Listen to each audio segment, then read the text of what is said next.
So, as many of you may know, we have a very important Supreme Court race taking place in Wisconsin for the Wisconsin Supreme Court.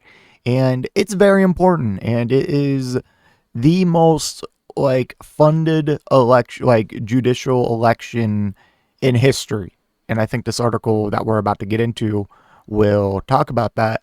But if just the money in politics, like that in and of itself is just crazy. And I feel like we're just brushing by that.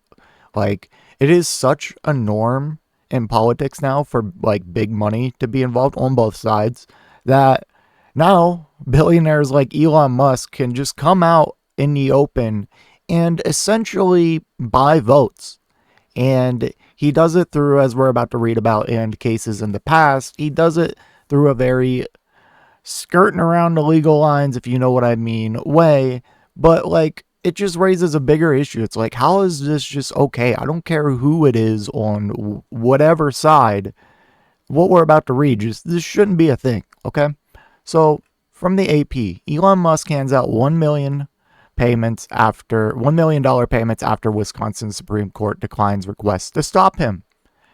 So, Elon Musk gave out 1 million checks on Sunday to two Wisconsin voters, declaring them spokesperson for his political group. Keep that in mind. That is what he has done in the past. In another case we're going to read towards the end of this video, ahead of a Wisconsin Supreme Court election that the tech billionaire casts as critical to President Donald Trump's agenda in the future of civilization.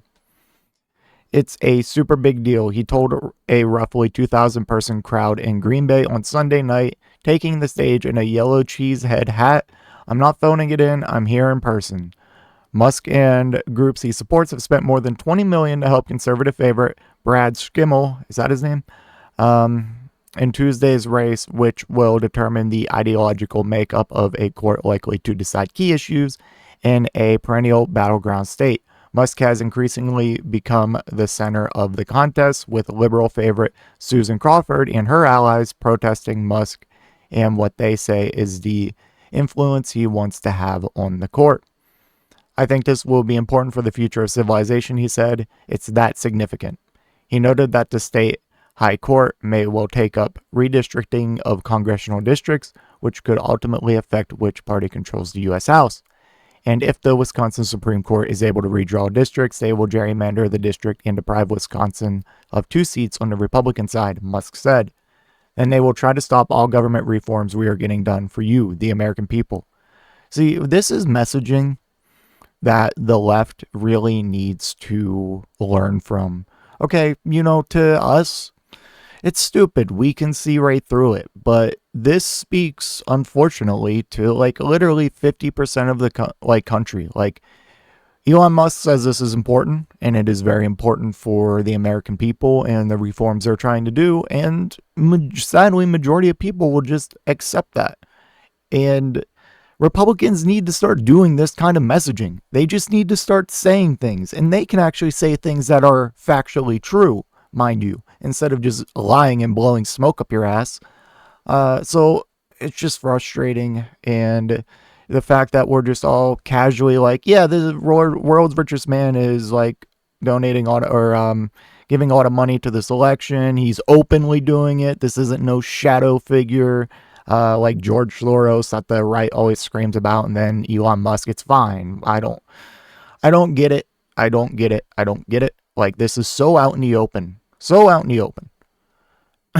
A unanimous state Supreme Court on Sunday refused to hear a last-minute attempt by the state Democratic Attorney General to stop Musk from handing over checks to the two voters, a ruling that came just minutes before the planned start of the rally. Two lower courts had already rejected the legal challenge by Democrat Josh Call, who argues that Musk's offer violates a state law. Wisconsin law prohibits buying anything of value to induce anyone to vote, Call argued in his filing, yet Elon Musk did just that. But the Supreme Court, which is currently controlled by 4-3 by liberal justices, declined to take up the case as an original action. The court gave no rationale for its decision. Call had no immediate comments on the court's order. Musk's attorney argued in filings with the court that Musk was exercising his free speech rights with the giveaways. Any attempt to restrict that would violate both the Wisconsin and U.S. constitutions. So I'm just going to say it, whether this is technically legal or not, Can't we all agree that this is just wrong? Like, whatever side you're on, you should not be supporting billionaires being this brazenly involved in elections. This is dangerous. It's worse enough that we have to deal with them in the background. Like, is this just not one thing we can unite around and say, hey, maybe we should try to get Citizens United repealed and we should try to get money out of politics? Because that's the problem. That's why, in the end, whether it's a Democrat or Republican administration, people in the middle and lower class always end up getting screwed. It's just a degree of how screwed. And that is because money in politics will not let majority of politicians do actual good things, because that requires going after the very corporations that fund them. So, like, I just don't understand why we have to keep playing this tribalism game of, like, left and right. Like, it doesn't matter what side this billionaire on. I don't care if they're funding the left or the right. This shouldn't be a thing. Like, this is preposterous. It was preposterous when it was in the background, and it's even more preposterous that it's in the wide open and that courts won't take it up, because yeah, it is. It probably technically is legally free speech, which is so stupid. It's so dumb. Like, we should be uniting against this. Like, we shouldn't be defending it. Like, I can't. I'm tired of it. It's going to drive me crazy.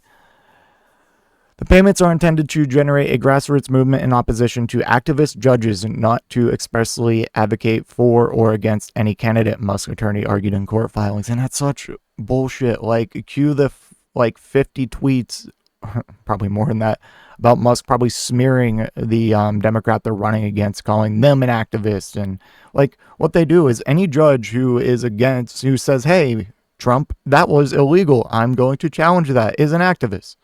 Like, any judge who upholds our laws is considered an activist, whether they were appointed by Barack Obama or whether they were appointed by George Bush. It doesn't matter. Whether they have like a history of extremely conservative ruling or not, they're a activist, liberal, left lunatic in their eyes and rhetoric. And they say it and they say it and they say it, and to a lot of people, it just becomes true. And it's just the same here. Musk's Political Action Committee used a nearly identical tactic before the presidential election last year, offering to pay $1 million a day to voters in Wisconsin and 6 other battleground states who signed a petition supporting the First and Second Amendments. A judge in Pennsylvania said prosecutors failed to show the effort was an illegal lottery and allowed it to continue through Election Day, which is the other case I was referring to. Liberals currently hold a 4-3 majority on the court. All 4 liberal justices have endorsed Dane County Judge Susan Crawford, the Democratic-backed candidate. Musk attorneys, about 4 hours before the rally was to begin, asked that the 2 liberal justices who have campaigned for Crawford, Jill Karofsky and Rebecca Dallett, recuse themselves from the case. His attorneys argued their work for Crawford creates the spectator of inappropriate bias. If they did recuse, that would leave the court with a 3-2 conservative majority. Oh my goodness. These people saying they should not should recuse themselves because of like conflicts of interest is just so ironic. Both justices rejected the request and said they would spell out the reasons why at a later date. One of the court's conservative justices had endorsed Skimmel, who wore a Make America Great Again hat while campaigning Sunday. Skimmel said in a national television interview, wait a minute. So this guy's wearing, as someone who is just, trying to get on the Wisconsin Supreme Court, and he's wearing a Make America Great Again hat to these like campaigns and rallies, and they're complaining about activist judges. Skimmel said in a national television interview that he does not control any of the spending from any outside group, whether it's Elon Musk or anyone else, and that all Trump asked was whether he would reject activist judges and follow the law. That's exactly what I've committed to anybody, whether it's President Trump, Elon Musk, or any donors or supporters or voters in Wisconsin. That's my commitment, Skimmel told Fox News Sunday. The contest has shattered national spending records for a judicial election, with more than $81 million in spending. Comes as Wisconsin's highest court is expected to rule on abortion rights, congressional redistricting, and union power, and voting rules that would that could affect the 2026 midterms and 2028 presidential election in the state. So, yeah, Republicans got the messaging down. This is a very important election. This is going to, be determinative of the future of humanity in a sense, as Elon Musk says. It is that important when it's abortion rights and especially the midterms. Like, we're talking about having power to suppress even more votes that the Republicans are trying to do right now. Like, that's crazy. This is insane. But put all that aside, I don't understand why we all can't just unite and be like, hey, money shouldn't be in politics like this. We shouldn't have $81 million going into judicial elections. What are we doing? This is crazy. This is insane. But no, we need to keep doing this tribalism, and it's just, I'm tired of it, man. The answers and the problems are all right in front of us, and we are just blind to it. Absolutely blind to it. Let me know what you think in the comment section down below, and I will see you in the next one. If you made it to this point in the video, I just want to give a special thank you. If you enjoyed it, please hit that like button down below, and if you really enjoyed it, maybe consider hitting that subscribe button while you're down there. I want to hear your thoughts in the comment section. I will try to reply to any and all comments that I can. Until next time, watch that video on screen.